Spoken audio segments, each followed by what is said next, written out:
always be freedom. It'll always be freedom. If we are going to create freedom in our lifetime, we need to explore alternative ways to build community and remove ourselves from centralized institutions that corrupt and erode. Welcome to Conversations in Anarchy. Today we are continuing introducing nonconformist series that are going to be live soon, and this time it's the newest edition, Unleash Your Resilience, Claim Your Serenity. That's going to be going live on May 16th and 17th. But if you're not available on those dates or the time zone difference is too awful, don't worry about that. The replay is going to be available as long as you might need those. And today with me, I have one of the speakers of the upcoming Nonconformist series, and someone, if you have been attending Anarchapulco Genesis or watching live stream or replays, someone that you saw on the stage every single day because he was emceeing the conference this year. Please welcome Charlie Robinson. Hi. Hi. Thank you so much for being here. Thanks for having me. Yeah, if you were at the conference, you saw too much of me. I was on the stage, but I loved it. It really is. It's my favorite week of the year. I'm so inspired when I'm around all those people who are doing such interesting things, and to be a part of it is really just a treat for me. So I joked with Jeff that I had negotiated myself a week-long job with no pay, and his response was art of the deal, So I love the people there, and I love what Anarchapulco is all about, and so it's always my pleasure to be there, to be a part of it, to help out in however I can, and again I'm happy to be involved with the Nonconformist series as well. I've recorded my presentation for it, and I think it's really going to be important for people to hear it because Jeff really wants to make sure that when we're talking to the viewers, we're giving them actionable information. And I promise you, if you watch my presentation of the Nonconformist series, I tell you exactly what to do to solve this massive problem that is coming our way. So it is very easy. I hope people will check it out. I think that there's going to be, now is the time to be paying attention. So I'm happy to be a part of that as well.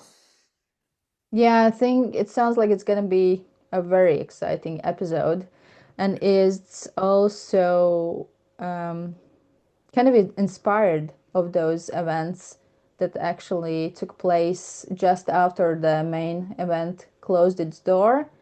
And yes, by the way, dear audience, on the Conversations in Anarchy video list, you can see actually already one conversation with Charlie, but that was not with me, but with Scott Benton. But that one you guys took while you were both still there. But what about that Saturday when these scary events took place? Where were you and how did you experience those? I actually left the day before. So I just happened to be, the event wrapped up on Friday. I had a flight out Saturday afternoon, and everything went crazy Sunday morning. So by the time I got home, everything was still normal. The following morning, I woke up to, check my email and see what was happening, and there were messages all over the place. So then what I did was I knew that we had three of the best investigative reporters in the world there. Patrick Henningsen, Dan Dix, and Josh Sigurdson. They were all in town. Josh lives there, of course. So I knew that, and I had access to all of them, and I knew that everybody was going to want to talk to them. So what I did was I just became like a producer from my home in Denver. I coordinated with Mike Adams from Natural News. I knew he was going to want to go live with somebody. I said, well, I've got a reporter for you who's down on the ground there. And I just kind of jumped in. I figured that people would want to hear what these guys were seeing down there. So I didn't have an active role on the ground in person. I had more of a managerial role that I sort of took on on my own, just because I knew that those guys were down there and I knew how to get a hold of them. But I didn't think that anybody else would know how to. So I reached out to the people I knew who did live shows and things like that. And I said, I've got reporters for you if you need them. And they're, thank you. So I was able to make that happen and get these guys connected with shows that were looking for reporters on the scene. So we did, and then I had a chance to talk to Patrick Henningsen in the aftermath of that. I had him on my show, and we talked about what he saw down there, and so it was, there's always something. There's always something at Anarchapulco, and at this time it wasn't really like it wasn't our fault. It wasn't us doing it this time. It wasn't them trying to get us necessarily, but. Once again, the Anarchapulco community springs into action when a catastrophe strikes. They're always organized. They're always responsible in getting people to safety. They did that with the hurricane, with both of the hurricanes in Acapulco. So this is normal. This is what that community, the anarchist community, does. I think a lot of people believe that when they hear anarchy, they think it's the bombs. They think that's what. No. That's not what this is all about. This doesn't mean no rules. It means no rulers. It's a much different atmosphere. And the people who come to Anarchapulco are always really focused on problem solving. So it's not a surprise to me when a massive problem comes our way that the people from Anarchapulco are good at solving it. So they were. They made sure that everybody stayed calm and got through that. I was impressed, but not surprised. Yeah, Kat and Paolo, or especially Kat, could share that she was in the middle of this and also experiencing it as stressful experience, but she was so busy making sure that everyone is all right and well that she managed to let all the emotions out, like cry, only when she came back home.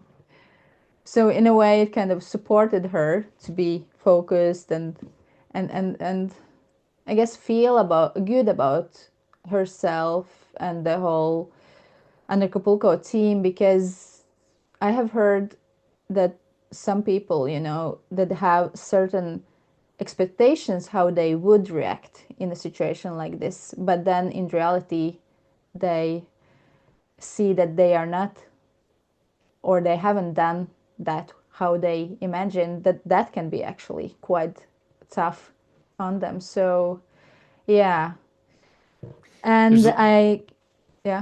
there's a lot to learn in the aftermath of something like that. Some people rise up and do outstanding things. Some people crawl into a ball and hide from it. So there's lessons to be learned from all of this. I'm not surprised that Kat was down there.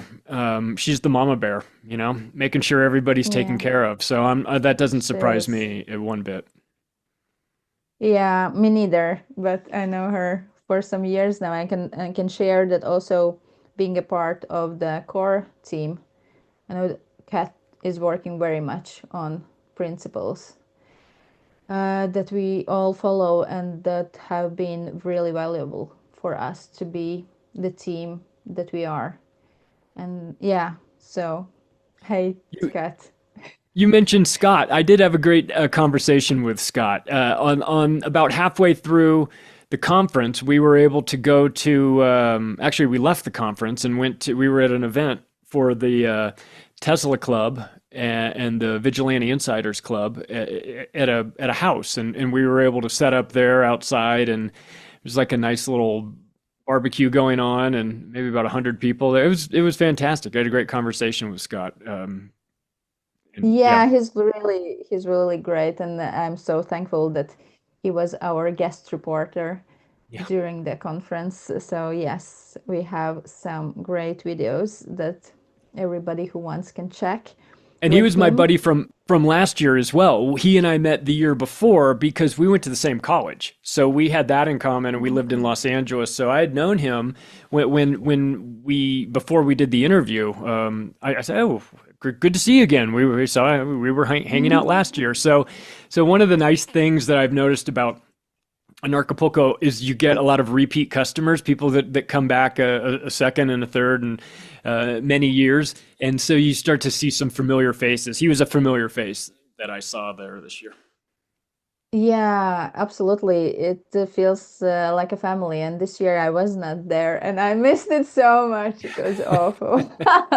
But how many times have you been attending so far? This was my sixth. Yeah. Okay. And I started 2019 and 2020. I came out for, that was before my book with Jeff came out. So people would ask, "What are you doing here? What are you talking about?" And I would say, "Well, I'm talking about this topic, but I'm writing a book with Jeff, and that's kind of why I'm here." And they'd say, "Oh, yeah." So the first 2 years, nobody knew anything about who I was or what I was doing, which was okay. But then the 4 years after that has been in the aftermath of that book, The Controlled Demolition of the American Empire, which was a monster book that we put out on the Friday before the election, the selection in 2020, and became a #1 bestseller in the US and in Australia on election day when Joe Biden was picked. So Jeff and I always thought that was funny, because if you bought the book, you'd never vote, there's no way.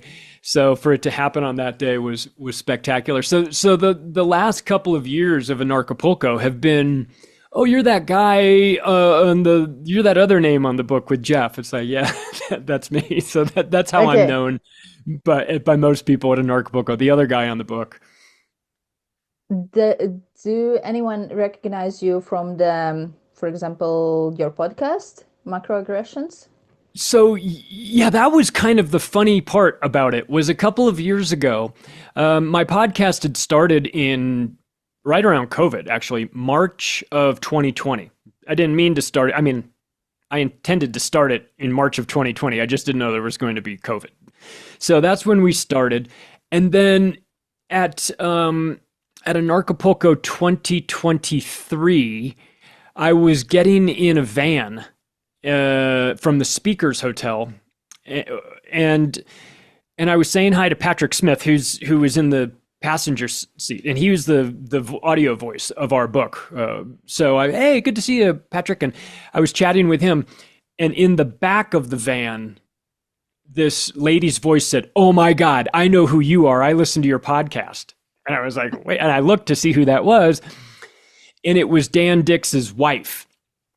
And I was so impressed that Dan Dix was there. I went, "Hey, you're Dan Dix. I love your stuff, And that was the first time it happened to me where anybody kind of recognized me, sort of. But what I noticed was that if I don't say anything, nobody knows it. As soon as I started talking, they recognized my voice, and that was how I was known. Nobody knew what I looked like because they mostly listened to the audio podcast. So it was very weird, and that happened. That just happens every now, and I think now people maybe know who I was. But for the first couple of 2023, 2024, 2025, I would just be in a conversation with somebody talking about whatever. And halfway through, they would go, "Oh my God, I know who you are. I listen to your podcast." And so that's how it's been for me. Whereas when I go anywhere with Jeff, everybody knows Jeff, right? My mom would say hi to Jeff. My mom didn't know Jeff, right? Just say hi to Lucy. Lucy was a huge star. So wherever I'd go, everybody recognized Jeff. Nobody knew who I was until I opened my mouth. So I learned to keep my mouth shut. Yeah, but it is nice to be recognized. Well, Isn't it? it's nice. It's nice that people say nice things. They say, "Oh, I like it." If they said, "Oh, I recognize your podcast. I hate it," that wouldn't be the best. But so far, at least to my face, people say nice things, which is very nice. But I just thought I was talking to myself for the first year. Really, I mean, I didn't know if anyone was listening, because it goes out into the world, and I don't know. I mean, I see the numbers. I assume people are listening, but you really don't know. until you go to an event like Anarchapulco, and that's like my audience is right there. And then those people say, "Oh, I listen to your show. I watch your show now." They see it's on Vigilante TV. You can watch it there. Most people don't even know that there's like a video part to it. So, which is fine. It is, but also probably you felt kind of alone because you're doing both, like these videos where you tell people about things and themes that you think are worth listening to and diving deeper into, and also you're inviting guests, Yeah. like for example speakers that have been at the Anarchapulco or some other people. What do you think, like right now, if you think about your podcast, who is it for? Can someone who is just, waking up start listening, or would it be too overwhelming? Is it more for the people that already have been following some information like this, or what do you think? Yeah, I think it's probably for people who have a pretty good idea about what is happening. I think that some shows, I have a friend, Sam Tripoli, who does Tinfoil Hat, and his show really is for people who are beginners, people that maybe just know his comedy, and they're interested they heard some funny conspiracy jokes he was telling, and then they want to know more about it. So in his show is for like new people, so he can start from the beginning all the time. With my audience, I want to make sure, I assume there's always new people coming, and I guess I don't know what their level of understanding is, but I try to keep it pretty advanced. If somebody wants to start from the beginning, I would suggest they read my first book, The Octopus of Global Control. That's a good place to get a broad understanding of a number of conspiracies, but not a real deep dive into any one of them. I mean, just enough to understand what's going on. But my show is, as you mentioned, once a week I do a monologue episode that's just one topic for about an hour, and I just drill down on that. And then another, on Sunday, once a week, I have an interview episode that goes out, and that's me with a variety of guests. Obviously, a lot of people from Anarchapulco. They're such a great group of people to pick from, and as the MC, I get a chance to talk to everybody at the event. So, yeah, I just had Christopher Gronsky on, and he is. I got done recording the interview with him, and I just wanted to tell somebody. I called my producer and said, "You're not even going to believe it when you hear this interview. You're going to want to sign up for his class like immediately. You just have to, I just uploaded it into Dropbox. Go pull it off of Dropbox and listen to it right now." I told my producer, like, right now, go listen to it. We had just got done recording it. So every now and then, I get these great guests on there who blow my mind. And so I laugh about it now, because when I started the podcast 6 years ago, I knew I was going to be talking about conspiracies and, global intrigue and things like that. I had no idea I would be talking to so many farmers, people who are doing things like that. I did just the idea of a doctor, people in the alternative health industry. I've realized that that's the most anarchistic thing you can do. Take control. You want to buck the system. Take control of your health. Don't be sick. Don't give them a chance to get their hands on you. So it's been a wild ride for me, because I thought I was just going to be talking about government conspiracies, and next thing you know, I'm talking about how you grow your own food, because if I don't talk about that, then people will be thinking, "Oh no, the end's coming. We're all going to starve. What am I going to do?" And if I haven't also brought on Curtis Stone to talk about growing your food, or Marjorie Wildcraft to talk about the Grow Network and how if I haven't done that, then what am I doing? I'm just scaring people. I'm not giving them an opportunity to help themselves, or I'm not giving them any solutions. So I always want to kind of try and find that line between talking about what's going on out there, which can be scary, and then also saying, "Well, hang on, don't get don't get too scared, because like here's a solution for it, or here's somebody who can fix it, or here's something out there. And I think that comes from me just wanting to make sure. Well, when we redid Activist Post, we added a solution section too, because I just want to make sure that I don't only, the information's scary. I don't want to be known as somebody who just scares people, but doesn't offer them a path towards not being scared anymore. And so we always have to make sure that we're, I've got guests on there that aren't just going to terrify you, but they're going to say, well, listen, it's not all that bad, because here's some things that you can do to make it less bad. And, if I do that, then I feel like we're getting somewhere. Yeah, I can totally relate to that. And I have heard that, especially if there is a couple, for example, coming to Anarchapulco, it's often like the guy in the couple is like huge Jeff's fan, but the lady is quite often saying, okay, yes, I have heard him, but I get so like stressed out about all these things that I cannot do it, like at least I cannot do it. I cannot watch every talk. And but that they also, after being at the Anarchapulco, they can feel that, oh yeah, but there are so many people giving the solutions and suggesting how it's possible to do, and also from the audience, that there are so many people that have already done something. And yes, so solutions are very important. Yeah, that's funny about the couple coming, and because I understand that, it is scary. There's a lot going on. There's a lot of bad stuff out there. There's a lot of bad people doing, trying to get us.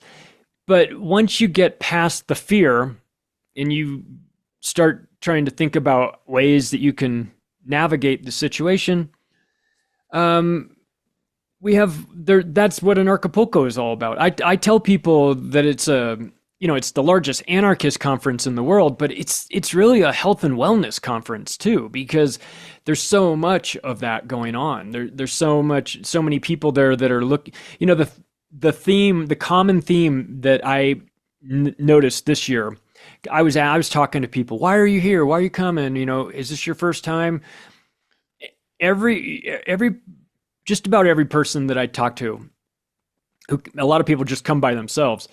So why'd you come? And they said, I feel like I'm in a crossroads in my life, like I'm supposed to meet somebody or go somewhere or move somewhere or work someplace. Wherever I'm doing in my current life isn't working for me.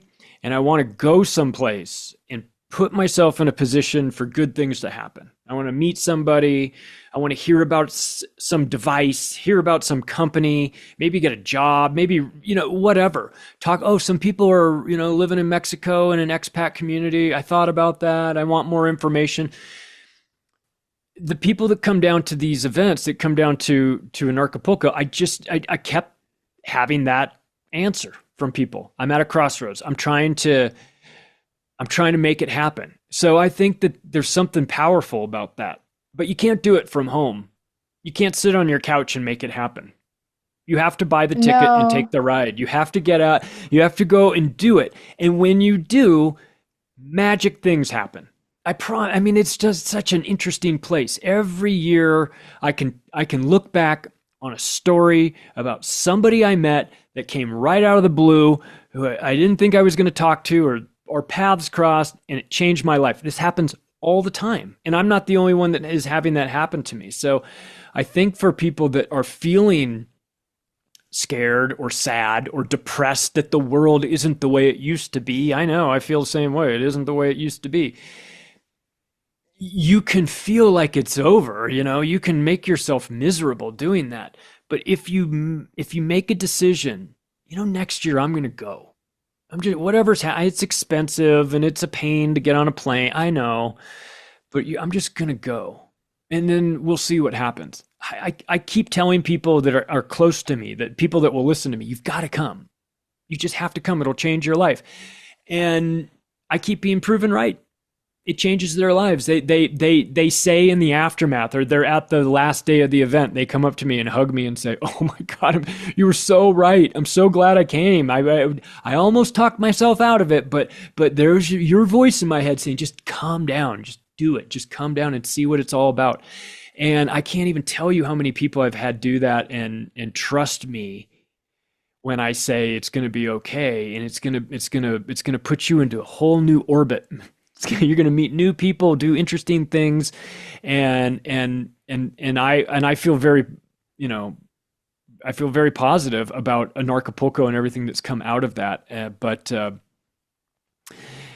there's no substitute for getting out and coming out and seeing it with your own eyes and experiencing it yourself. It's great for everybody that watches it on the live stream. And I tried to make sure to be mindful of them when I was on the stage, that, it's not just the people here in person. It's a lot of people around the world watching this. But if you watched it on the live stream, that's a good first step. But your next step is you got to come. You just got to come in Yes, person. of course, it is quite different. And also, many people might say, okay, yeah, but all this information, I can find it on the net. It's like loads of information, and it's just to implement in your life. But yes, those real life face-to-face interactions and the energy to experience that is totally different.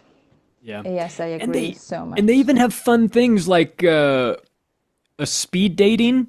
They set up a speed dating, because it's kind of close to Valentine's Day. They set up a speed networking. Fantastic. If you're somebody who's like, hey, I want to try something new. I've got an idea for a business. I want to talk to some people. I want to, broaden my network. Go to Anarchapulco, sign up for the speed networking class. Because I know, because I was one of the people that was in it.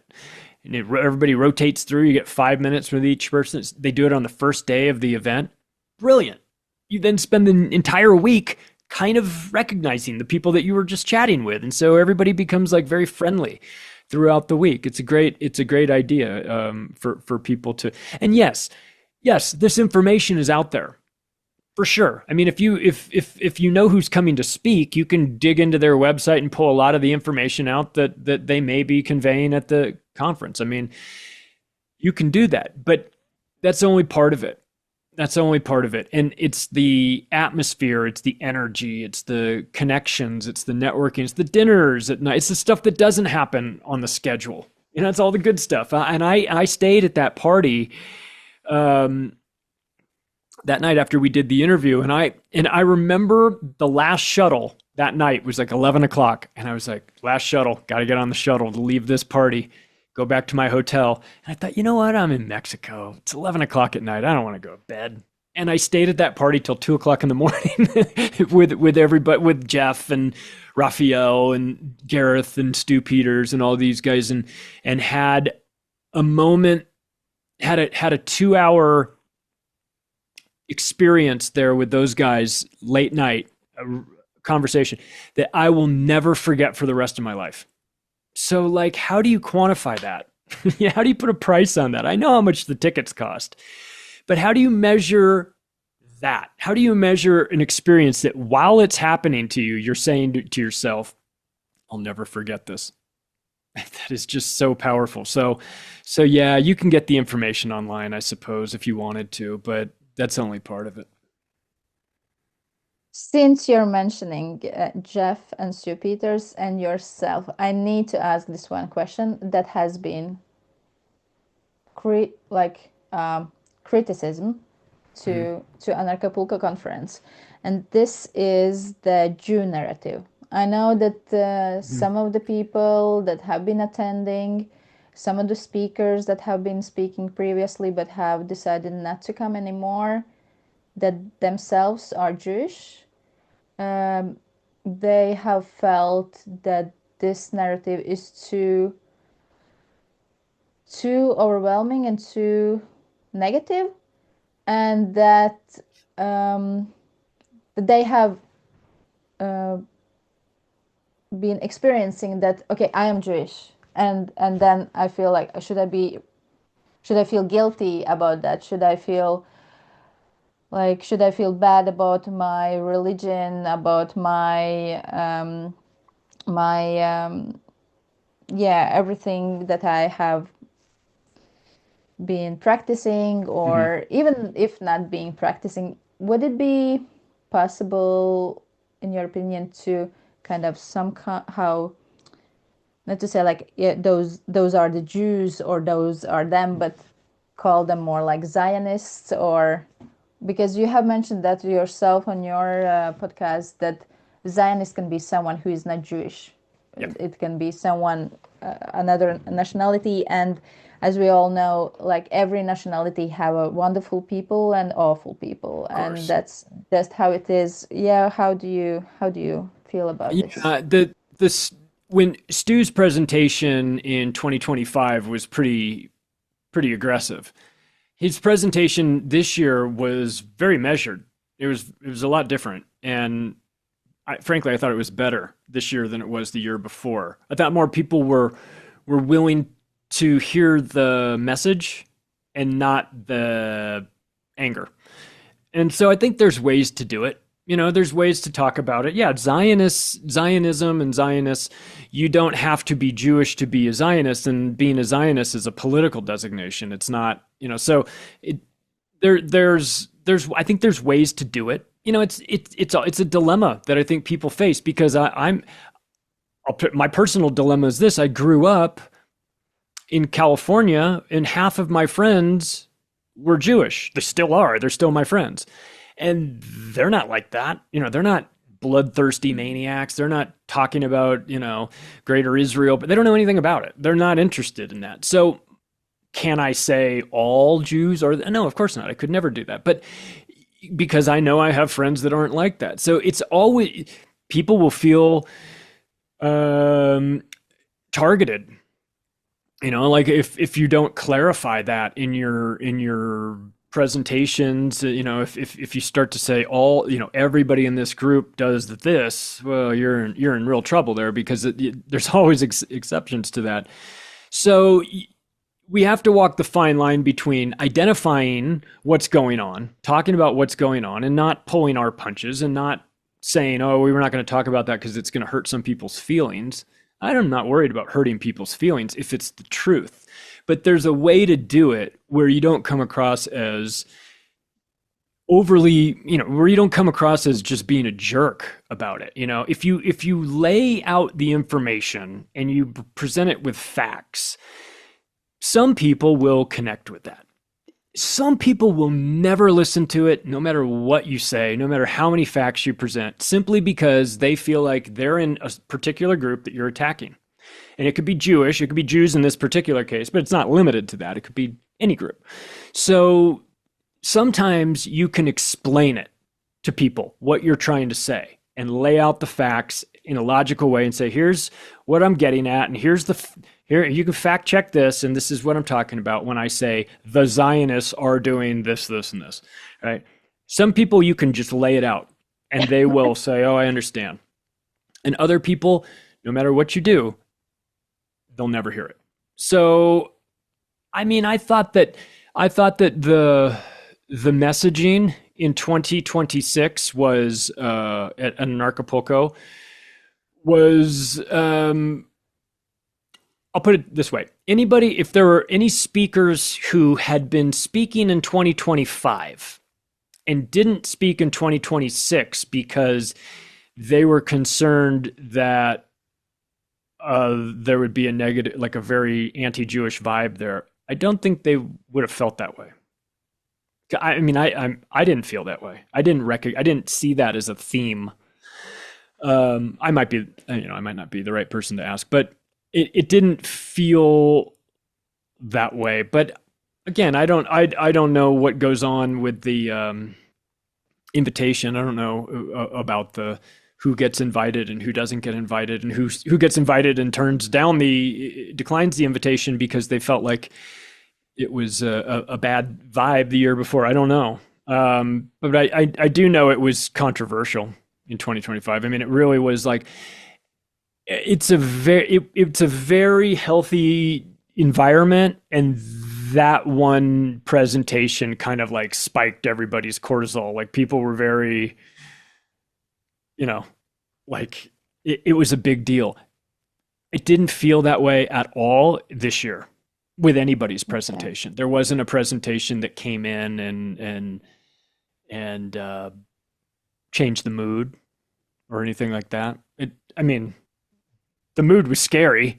We were talking about scary things, but it wasn't like targeted. It wasn't like everybody was out to get the Jews or anything like that. It was everybody. We have a variety of problems that we're facing. So it seemed like everybody was pretty good this year. And I even told Stu after his presentation, much better.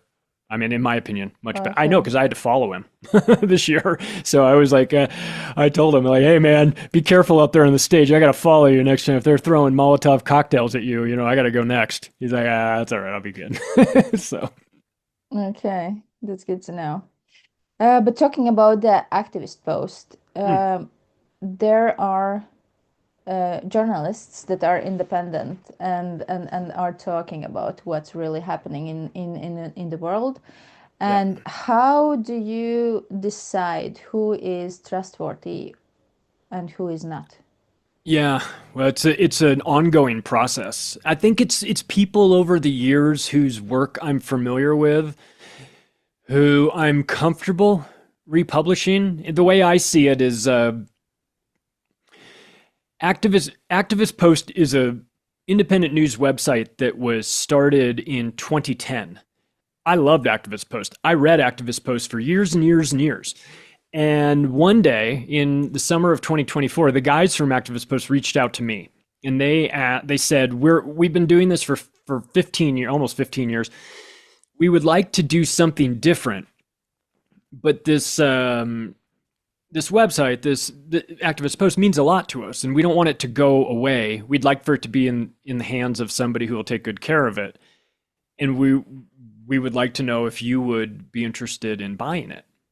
And I said, no, that's crazy. Thank you, but that's crazy. That's too much work, and I don't know.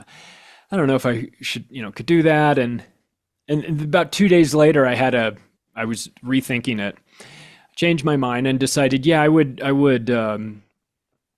Actually, it would be an important part of what I'm doing. I think it would be a great fit. And so January 1st of 2025, I took over as the new owner and editor of Activist Post. So now when it comes to like putting articles out, it's not just my reputation. I'm worrying, I'm thinking about the guys that owned it before me as well.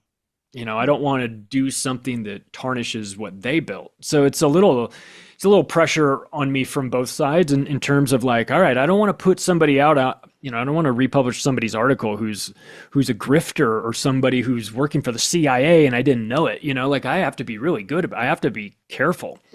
So I don't republish a lot. We do 9 articles a day, but they're by people whose work I'm familiar with them. I might even be familiar with them personally. I know a lot of the journalists, or I'm familiar with the company that they write for, and the company that they write for has a great reputation, and therefore I'm willing to read their articles simply because they're Brownstone Institute, as an example. Jeffrey Tucker from the Brownstone Institute introduced me to the stage my first time at Anarchapulco 2019. And it's my great pleasure to republish the work that the Brownstone Institute puts out. So that's one of those things where it's like their reputation precedes them. Like I know all about the Brownstone Institute. I know that their articles are going to be above reproach. So that helps me a lot there. I already know. So I've got the Unlimited Hangout with Whitney Webb, The Last American Vagabond with Ryan Christian and Derek Brose over, these guys. I know that their work is going to be outstanding.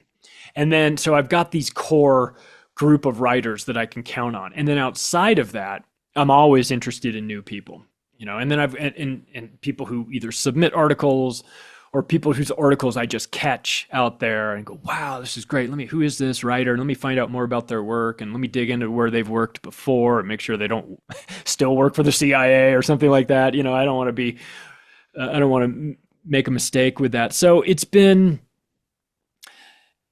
great it's been fantastic for me with activist posts. But I kind of describe it.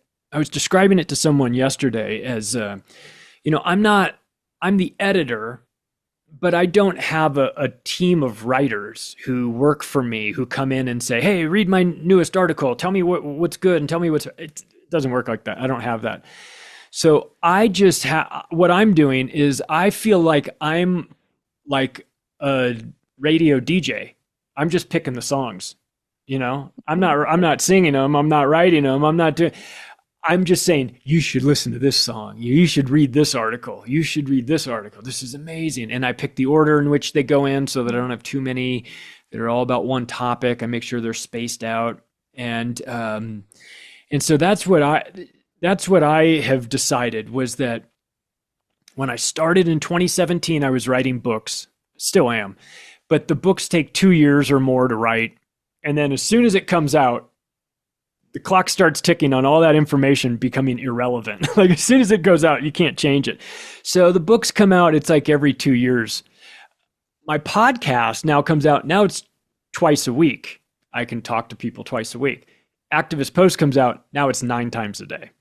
So each step has been a tighter circle, of information, where a shorter window of time. And so I've got long-term with books, medium-term with podcasts, and short-term, day-to-day, hour-to-hour with the news business. So that keeps me busy. How is it going with the Activist Plus that you were talking with Scott about? We're just getting ready to, we're working on it this summer. We're going to have a premium side. And part of the reason why we're going to have a premium side, some conversations we probably shouldn't have in public. Some of the things that we're talking about are, can come back to haunt us. So I want to make sure that if we're talking about dangerous things these days, anything can be dangerous on the internet, because YouTube just has to decide that what you're talking about is inconvenient to them, and then they delete your channel. I've already had my channel deleted before. It's now come back. So now I'm starting to think about it strategically, the way that James Corbett talked about it. You build your own thing, put a wall around it. That's yours. You don't have to worry about social media. You don't have to worry about YouTube platforms kicking you off. You have to build your own thing. So with Activist Post, it's fantastic, and everybody can go there for free, but we want to have a premium site that offers articles that are specific to us, written for our premium members, roundtable discussions, video roundtable podcasts. We have the opportunity to do all kinds of things with it.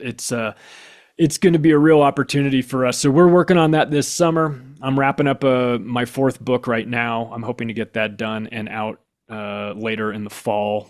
So I just am trying to keep myself busy, which is not hard to do, but I'm never going to write another book again after this last one. Boy, it's just so hard. Yeah. Do you want to talk a little bit about that one? That is on a very not until it's out, but it's just I'll tell you, with the overall theme of it hasn't been much of a secret, but it's about depopulation. It's been a theme that is, whenever people start talking about world government, the next sentence after we should have a world government, the next sentence is, it'd be a lot easier if it wasn't for all these people. And so they're always thinking of ways that they can get rid of a lot of the people on the planet. And so I've been working on that for a few years now. This book is really hard to write, very hard on my soul. When you're talking about decisions that are made that cost the lives of millions of people, real heartless monsters out there. It's tough to write about that, but if I don't write about it, I feel like I would be pretending that it isn't a real thing, and I don't want to do that. So this book will be out towards the end of the year, and I think it will explain the dark side of what we're facing. Eugenics, depopulation, transhumanism. It's all very real. It's all It's all happening right now. And are you gonna have audiobook on that one as well? Yeah, I am. It's one of the things I've learned over the years. I did not have an audiobook at first for my Octopus of Global Control book. The first 7 years, I didn't have an audiobook for it. And then I had one made, and it's a huge seller. I didn't know. I don't listen to audiobooks. So in my mind, audiobooks, who cares? Everybody cares, apparently. I'm the only one who, I'm the last dummy to figure out that everybody loves audiobooks. So yes, there will be an audiobook. In fact, what I'm going to do this time, funny you mentioned that. I was just messaging my audiobook guy earlier this afternoon to say, hey, can I get on your calendar for July and August to record this new book, because I want to have it buttoned up this summer. So yeah, I want to do it all at once, where when the book comes out, it's the paperback, the audiobook, and the ebook all at once, because I've never done that before. I always release the audiobook like months later, or years later in the case of the Octopus book. So I won't make that mistake again. That feels really wise. And I love paper books, like real books, but I have noticed myself that I am so many times choosing audiobooks just because I have more possibilities to listen to one than to sit down and actually read one. Yeah, that's what I'm learning, is that I'm learning that most people just don't have the time to read. Oh, and also, not that people that don't read or don't know how to read are probably going to read my book, but just so you know, in the United States, 19% of Americans can't read. So how is that possible? I don't know. They can't, they order off the picture menu, or they have a friend who knows how to say it for, they just don't know how to read. It's a real problem. So, not that people that don't know how to read, I don't think they'd be interested in my books, but in case you're busy or you're driving around, the audiobook is the audiobook really for my Octopus book is 23 and a half hours. So it's a long book, and I felt bad for the guy who recorded it for me. He was exhausted after that. Yeah, but anyway, I think that those 23 hours are less than somebody would maybe spend reading, exactly because somehow the world is too busy. Yeah, that's really sad, but that's how it is. But I have heard that, heard from, like, we live in Norway, and here I have never heard that anyone cannot read. But what is a problem, like growing problem among young people, like kids and teenagers and stuff, that they are not reading at all. I mean, they can read, they go to school and they can read, and they do that when they are pushed or when they have to, but they don't choose it as something they would like to, or really seldomly use that. And I can observe with our kids that they read a lot because they don't have screen time, or it's very, very limited. And that's how they have found out that it's really exciting to read books. I mean, they love audiobooks as well, but they are reading books. Yeah, that's good. I think everybody should have physical books as well, even if you've got an audiobook. To have the physical book. If they turn the power off, you've got the books. You can always read them. Having a nice library. That was actually Kat mentioning also on introducing the upcoming non-conformist series, that because right now we are so used to, okay, I will Google it. I will watch a YouTube video or something like that. Yes. And imagine if there is no possibility to do that. And then unfortunately, Kat mentioned, but you have to be ready that everything burns into a fire and you still don't have anything. But that's maybe not so often, fortunately, what happens. But yeah. Well, it's funny you say that, because I met a lady there's a lady in Anarchapulco I see every year, and she's a sweetheart, and I give her a big hug. And I said, what happened? What's been going on, since I saw you last year? And she said, my house burned down. And I went, oh my God, this is Eliza. She's a sweetheart at the conference. Your house burned down. And she said, after I got over the fear and the heart, she said, the one thing that bothered me the most is I had these great books in there that were, that I really wanted to keep. And she says, but it's very liberating in the aftermath of that. If everything was gone and I didn't have to worry about stuff. I just thought she had the greatest perspective on it. And it made me laugh because that was the one thing she missed. She was talking about the books. Her book collection. Yeah.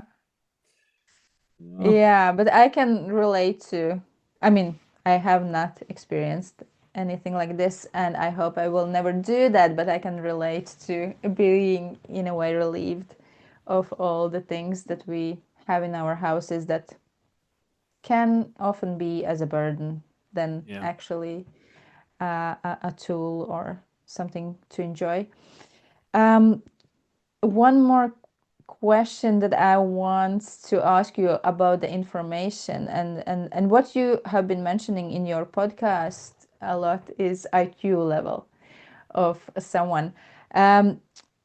People that come to Anarchapulco, they very often homeschool or unschool their kids.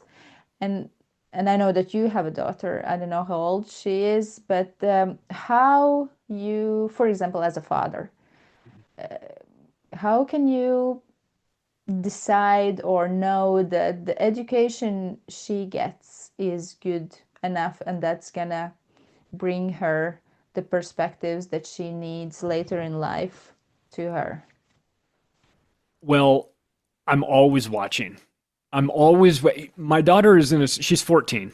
So she's a freshman in high school. She's been in a really great school, not a government school, but a perfect school for her. And I'm very suspicious of everything. My wife and I went to boarding school together in high school. We've known each other since high school. So we went off to boarding school. So we kind of have a weird version of school, Not all the education takes place in the classroom. At boarding school, most of it happens at night when you're with your friends and the things, so education is not, in my mind, it's not just a book. So I'm always watching her. And her school is fine. They're not involved in the woke stuff, and they haven't gone down that path, and I don't think they will, which is good. But I think that I would have loved to have homeschooled her. And I don't necessarily give up on that, because I think that maybe the next version of homeschooling her would be to convince her to actually not go to college when she's old enough and do something similar to what Doug Casey wrote about in his book, The Preparation, that just came out, like a 4-year learning program that is hands-on. His is more of a Renaissance man program. It's Muay Thai kickboxing in Thailand and learning how to cook in Italy and, things like that. It's amazing. It's a fantastic, if you went through his program, you'd be unstoppable. So I'm thinking about things like that. I'm thinking about my relationship with college and how little I learned and how much I spent and how much time I wasted. Doug Casey points out that the 4 years of time, that's the most important 4 years of your life, and that you squander it at school doing that. And that it's beyond not productive. It's downright counterproductive to your existence moving forward. So I have to walk this line between the normie world of like traditional school and me also knowing that there's so much more that you will learn that's not in a textbook and not in a classroom, and that I hope that I can guide her down that path as well. So I'm paying it. I think if you can do it, I think the homeschooling route is the best way. Typically, the people who are homeschooling their kids are usually smart enough to know that the system is broken, so you're already in a good place. You're already kind of working with intelligent parents. So I think that if you can't do it for yourself, for your kid, you can't do it. Maybe you can group up with a couple parents in your community, a couple, and maybe you guys share a teacher or something.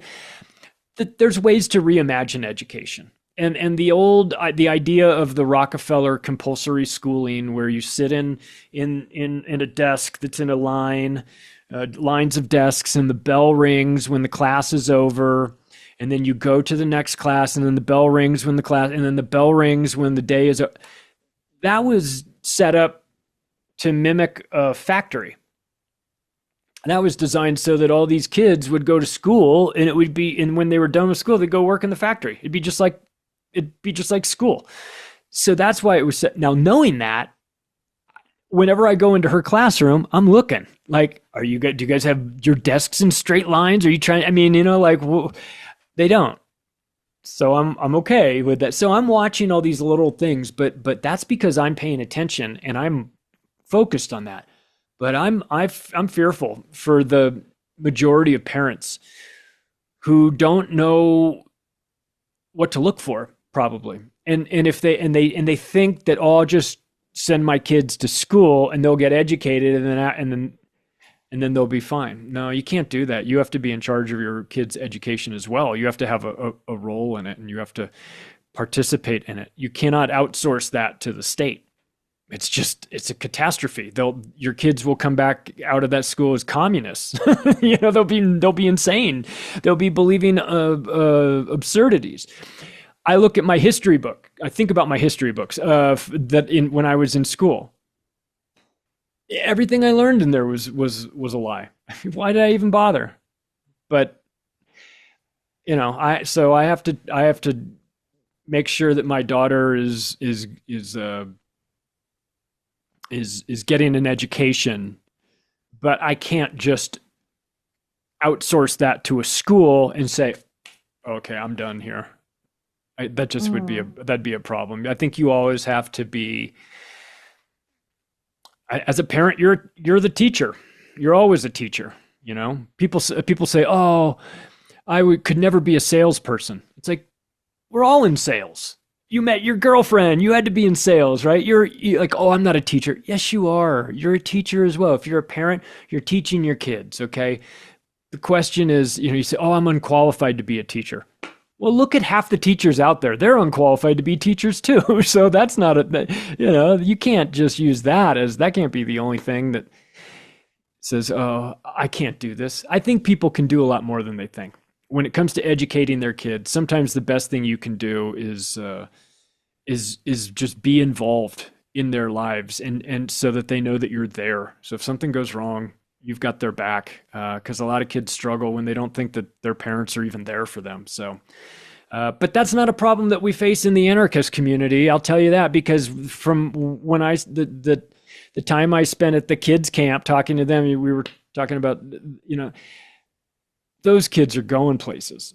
We're going to be working for those kids someday. They're unschooled, free range children, and I love it. And to watch them build the boats, they built during that week, they built these boats and then sailed them across this lake. I don't know, just looked like so much fun. And I think it's also inspiring to see that. I had to go home after seeing the free range kids and think to myself, my daughter's in school. I'd like to get her actually out of school. How do I do that? How do I? So sometimes the things about Anarchapulco is that it gives you ideas, and then you go home and you use those ideas to try and see if you can fit them into your life. We have two kids, and one of them is homeschooled, and another one, she totally wants and needs to go to the school, but she is just skipping lessons that feels boring to her. But as you say, yeah, it for her it's almost unthinkable to change it because she so much loves the classmates she has and the energy of the school. Yeah, but has your daughter been attending Anarchapulco ever? No, I would love to have her, but her spring break doesn't work with that week. I'd have to take her out of school for the week, and then she'd have a spring break another week. Can't do it for the schedule, but it's only because of the schedule. If the schedule worked, I would definitely have her go because I think she'd enjoy it. I think my wife would enjoy it too. I think my wife doesn't know that she would enjoy it, but she So would. your wife hasn't been to No. Anarchapulco either? As soon as she saw, if she was there, as soon as she saw them doing the massages, she'd be all over that. Like she'd be like, "Oh, this place is great. You didn't tell me they had massage beds everywhere." Yeah, they've got them everywhere. So, no, my family doesn't know. I just go off and get into some adventure for a week and come back very happy, and they don't know. They But don't know what's going on. does it make you, like as a family, feel in a way different? As you said also to Scott, for example, that you are enjoying Anarchapulco so much and that you are coming home each time with these mixed feelings about like having this great time and then coming back to like a real world. And does it kind of divide you guys at home, you being able to experience all of this and your wife and daughter having totally different time during that? Yeah, it's different for sure, but I'm okay with that. And here's why. Because I know a lot about what is going on in the world, probably too much. And I intentionally don't tell them about it. I don't tell them about all the Okay. bad stuff. They're not going to be able to fix it. It's just going to scare them.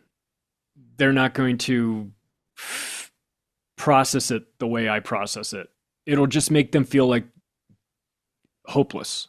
And I don't want them to feel that way. So I deal with that so that they don't have to worry about that because I deal with it anyway.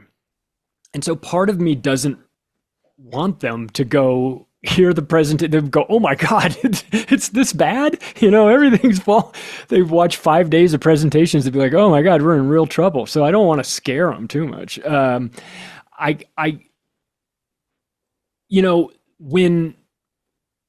When my wife and I got together years ago, when my wife was pregnant, we were talking about vaccines, and I'm into all this crazy stuff, and I don't need her to know about the New World Order or central bank digital currencies or anything like that. It doesn't matter if she's into that, knows about it, or doesn't. But I do need her to be on board with the vaccines. Like that is a non-negotiable. And luckily, coincidentally, she was already anti-vaccine, but before I even knew her, which was great. I didn't have to convince her. I didn't have to explain it to her. We went to see Vaxxed in the theater together, and because it was like amazing that they were going to do a movie about this. We could see it, and so the one thing that I really need her to be on board with, she's on board with. And that's really it. It's the health of our daughter, and that's foundational. If you're somebody that says we're not doing the vaccines, that you're doing that for forever. That's for life. You don't say, "Oh, I'm not doing this," and then like when she's 6, go, "Okay, yeah, I've changed my mind. Get all the vaccine." That's not going to happen unless you're forced into it somehow. But so for me, it might. I thought, man, maybe it'd be great if she came down, if the whole family came down to Anarchapulco and they were on board with all this stuff. But I don't think it's required. I don't think it's necessary in my case for them to come down and see all that stuff. I just told them, look, if if one day I come home and say we have to go, just pack up, we have to go, then I'm going to need you to just trust me. So if that day comes, you know, just trust that I know something you don't know, and I don't want to lay it all out. But until that point, we're pretty good. You know, she lives Do you in feel Normyville a little bit. do you feel that you are prepared for the time that is coming? Like Jeff is having his ranch or farm, and like Marjorie is very aware and with the food and stuff and everything. Do you feel that you are prepared, or do you, when you say, when I come and say you have to pack, do you have like a certain destination that you know, okay, we are going there? No, I'm most definitely going to starve to death in this whole thing. No, I mean, Marjorie's growing food and Jeff has a ranch and everything, and they're going to make it. I think a lot of us are out there like, I think we're going to make it. I hope we make it. No, I have storable food. I do have a plan. And you know what's funny is I have Mike Cobb from ECI Development coming on Macroagressions this coming Sunday.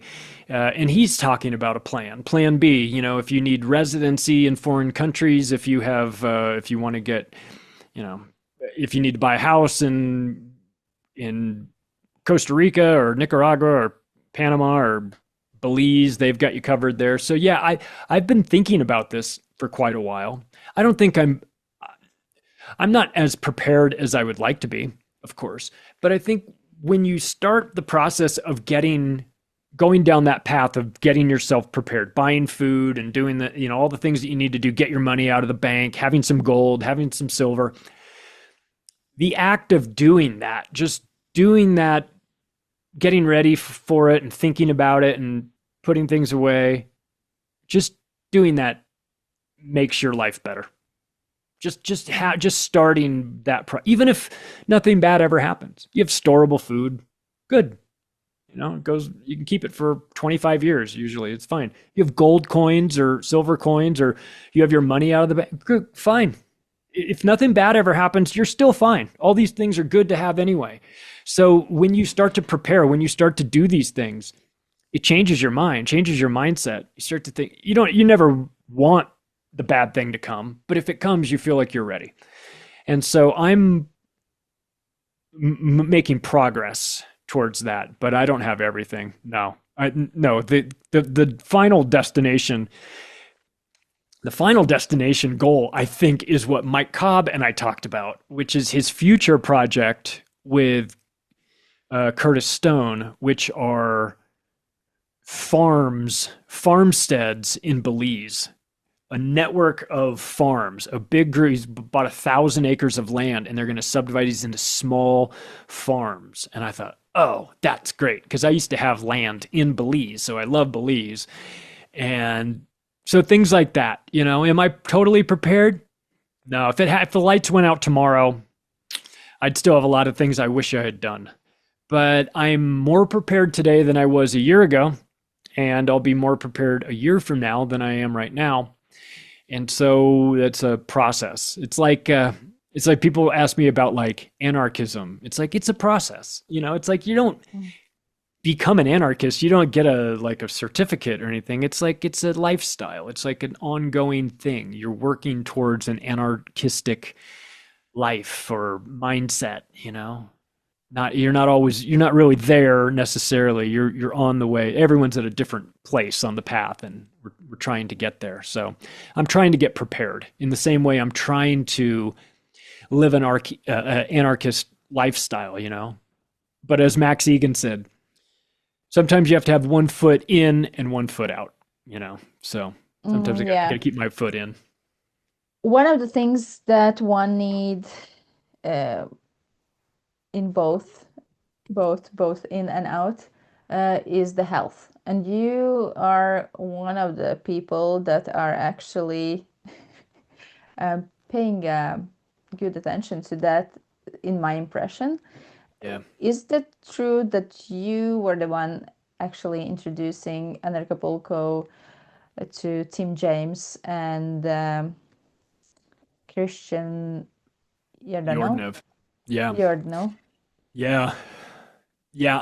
I've Tim James has been one of my sponsors since the beginning, since I started my podcast in 2020.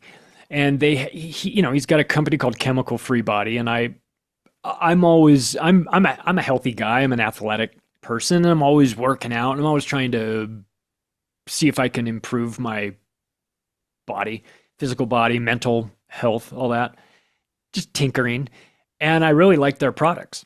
And they started adding on more and more things, and they'd get new products, and I'd try them out. I go, oh my God, this is great. Like these are products that actually work. And over the years, Tim has become a friend of mine, a good friend of mine. And yeah, I suggested that they come sponsor, be a sponsor at Anarchapulco, and that they would find, a great fit. And last year he came with a friend, and Tim and Nick were running the Chemical Free Body booth. This year he had to bring 3 guys with him because the response was so outstanding from the year before.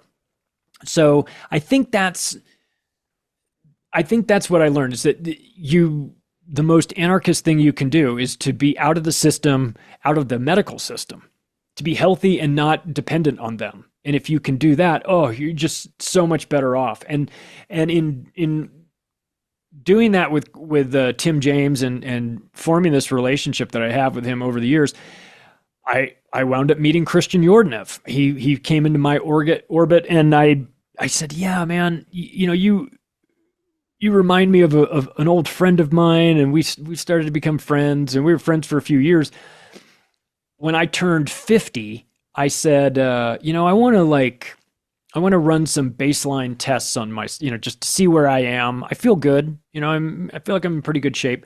So I partnered with Christian. He's a certified health practitioner. He's in Portugal. I'm in Denver, and it doesn't matter because we don't need to be in the same place anymore for this stuff. And so I did a couple tests, urine tests, you send off to the labs, and we just went through my markers when I turned 50. We did it a couple years later. And it's one of those things where I feel like being proactive about your health is the smartest thing you can do. You just have to be honest where you are and what's going on. And so, and in the West, in the US, in our healthcare system, it's garbage. The doctors are guessing at what's wrong with you. It just seems so smart that Christian, took a test, and it gave him 110 different results of different things that they were looking for, and you could see on the chart where your levels were. So if I was low in something, he would know. If I was high in something, he would know. Instead of a normal doctor who's like, oh, let me do your blood test. Oh, it looks like you're diabetic. You're just guessing. So I think that people need to be smart about that. They need to understand that the pharmaceutical industry is not your friend. And so it's been great for me to see these guys, Christian and Tim, become a part of the Anarchapulco community.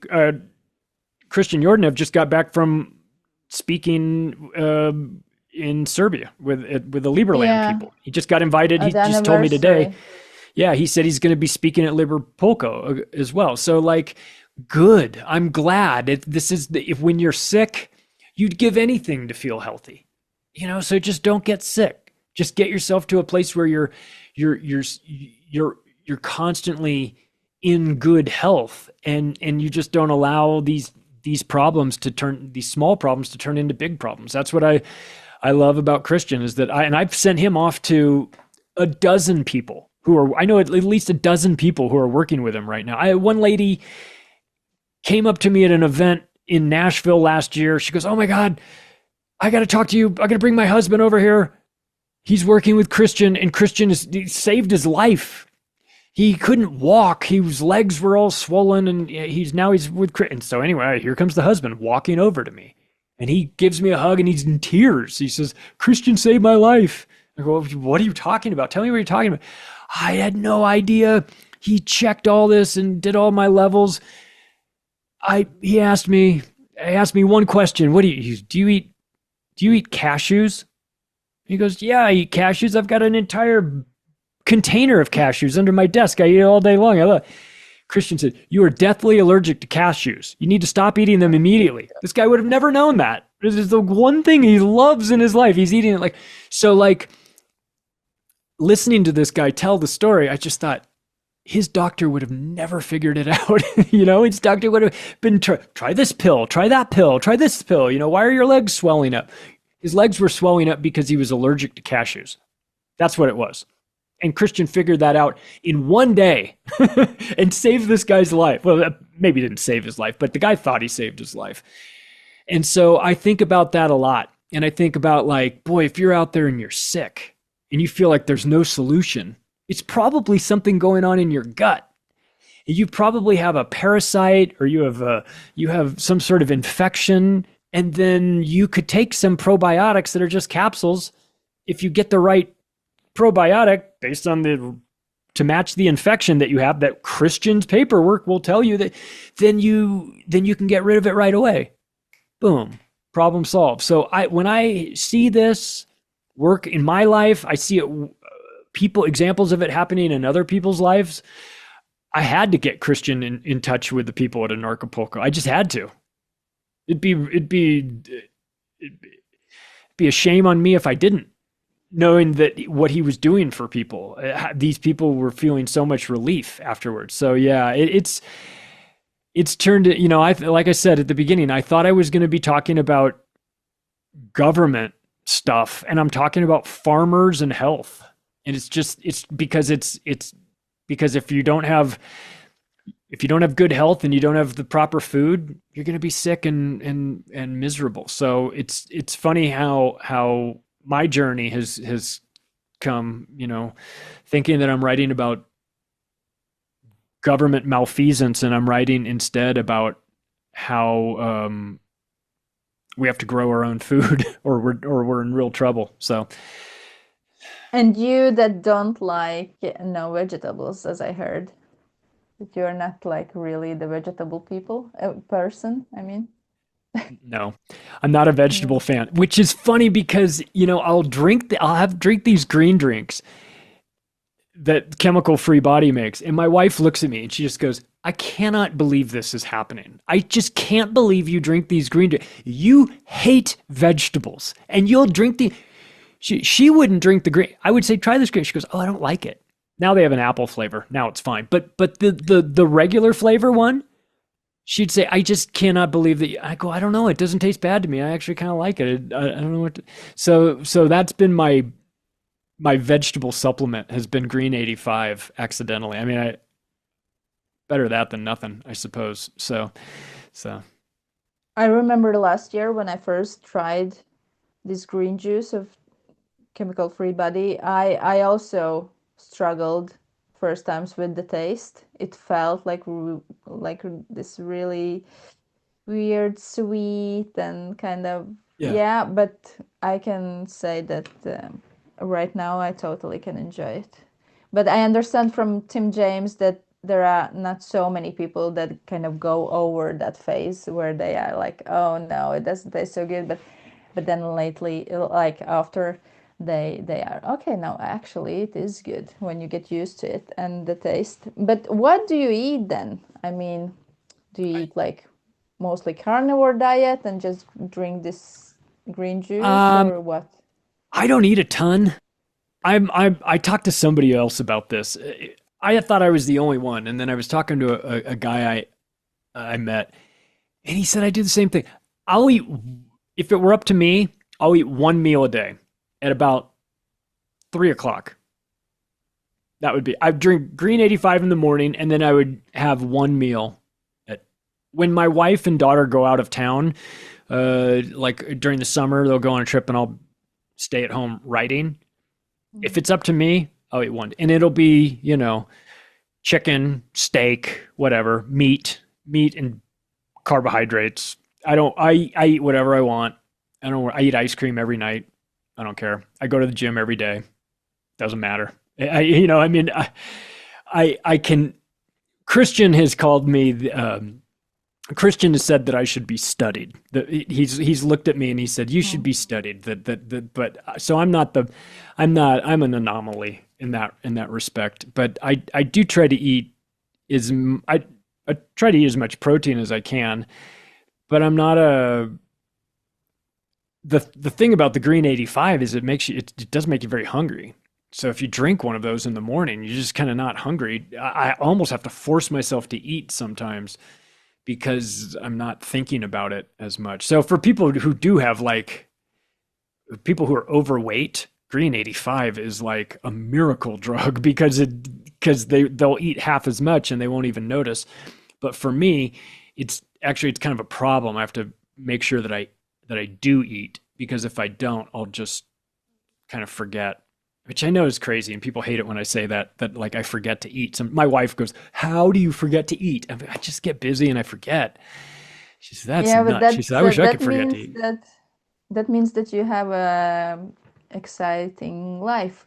I can see that, for example, if we at a homeschool with our son, I have decided to do something that he's not so excited about, then he's like, "Oh, let me get my candies," and that it's immediately a sign that, okay, this is boring for him if he goes to that solution. But what about your detox journey? I heard on one of your podcasts, that I don't know exactly how old it is, that you had just started on a detox program. Have you done it already, or are you in the process, or how is it? So I finished it. It was a 30-day parasite cleanse that Chemical Free Body had.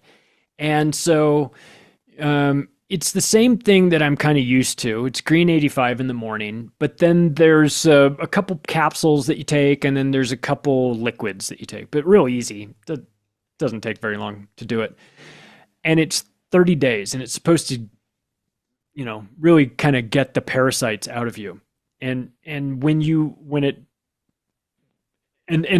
you're supposed to, when it's killing the parasites in you, the parasites are supposed to like let out all of their poisons as they're dying, right? It's the last thing they do. They try and poison you. So if it's working, you're going to feel really bad. Like you're going to feel sick, right? So I'm like, okay, 30. I started at the first day of December this last year. And I was waiting to be sick. I wanted to be sick. I was, because they said, if it's working, you'll kill all these things and you'll be sick. And nothing happened. For the first 18 days, nothing happened. I was like, man, maybe I don't have any parasites. No, I've got to have parasites. And then the 18th day, I woke up and I was like, I'm okay. I don't feel great, but I'm okay. I went and laid down and took a nap like 2:00 for about an hour. When I got up, I was like, oh, I feel rotten. I feel really bad. And I was like, great. Like it was the only time I've ever been like, I feel awful. This is amazing. So I felt bad that night, and I went to bed early, and I got up the next day and I felt about 80% the day after that. And then the day after that, I was fine. That was the only thing I experienced during the course of the month. But did you see any of them? I did not see anything. The marketing director from Chemical Free Body, she went through the process, and I interviewed her on Macroagressions talking about it. And in her case was totally different. She said there were just worms coming out of her. Yeah, yes. Worms. Yeah, she said they were coming out of her. Tim said that he has been sitting next to somebody and a parasite has come out of their eyeball before. I was like, oh my God, if that's, so this is what I'm thinking. I'm waiting for eyeball worms. I'm waiting for a toilet bowl filled with dead worms. I didn't get any of this. I was like very disappointed. So my experience wasn't like hers at all. And I asked Tim about that, and he said, yeah, about 10% of the people have what she had, which is like, it's like a worm apocalypse where they're all coming out, throwing up worms and I was like, oh my God, like I thought that episode was going to scare everybody. I said actually during the episode to her, I don't know if Tim's going to sell 0 of these or 1,000 of these parasite cleanses. Like there's a little tough because on the one hand, the idea of throwing up, crapping out worms, it sounds terrible. But if you think about it, well, if they're in you, you certainly do want to get them out, right? You'd like to get them out as fast as possible. So my experience with the parasite cleanse was that I got a little bit sick, which was fine, but I did not have the experience that the marketing director had. But I think everybody should do it. Although I'll tell you one side effect that I noticed that was funny, since I mentioned I eat ice cream every night. A month for the month after my parasite cleanse, I had no interest in eating ice cream at all. And what happened? Now I do. but for a month I was just like, I didn't want it. And I didn't know what that was. I thought, oh, maybe the parasites, like sugar. Maybe they kind of trick you. What I've heard is that if you're filled with parasites, they kind of trick you into saying, this is what we want. We want this food. Make sure you get us this food. Next thing you know, you're eating like something late at night that you shouldn't be. And once I did the parasite cleanse and I didn't want ice cream, I thought, oh, maybe I killed all the parasites that want sugar. And eventually I have the taste for ice cream again. Maybe they've come back. I don't know. Yeah, maybe they have. Okay.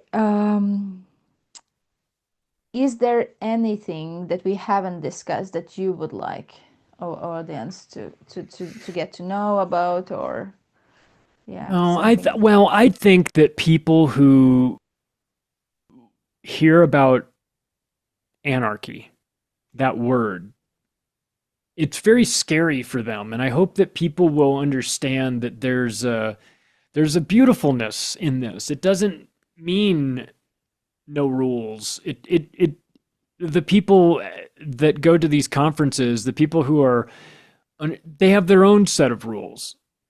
They have their own internal set of rules that aren't created by politicians. It's do the right thing, be a good person, treat people the way you want to be treated. Don't aggress on people. So I hope people won't get scared away by that word anarchy, because it's the one form of government that everybody agrees with until you put a label on it. And then they get scared and they think that it means something that it doesn't, and they're fearful that they wouldn't know how to be in charge of themselves. Well, you gotta be in charge of yourself. Nobody, you can't allow these people in positions of power to be in charge of you. They don't want what's best for you. So I hope that people will get clear about what anarchy is and what it isn't. And I hope that we'll see people next year in Puerto Vallarta. Hopefully it's in Puerto Vallarta again for an even bigger conference than this year. The vibe was fantastic. Everybody was having such a good time. It was very inspiring. And that's the problem with it, is that, as I say, when I get on that plane to go home, it's always a bit of a letdown. You have to go back to reality, and you wish you could live in that world forever. Maybe we'll get there sometime, but at least I know that there's a lot of smart people that are working on solutions. And if you're feeling lost, or you're feeling like you're by yourself, or you're the only one that thinks this way or understands this stuff, you're not. There's a lot of people out there that feel the same way. So you can come to Anarchapulco and be a stranger with a bunch of friends that you don't know yet, but everyone there is very nice, and you won't be a stranger for long. So I hope people will come, and I hope to see everybody there. I hope to see you there next year as well.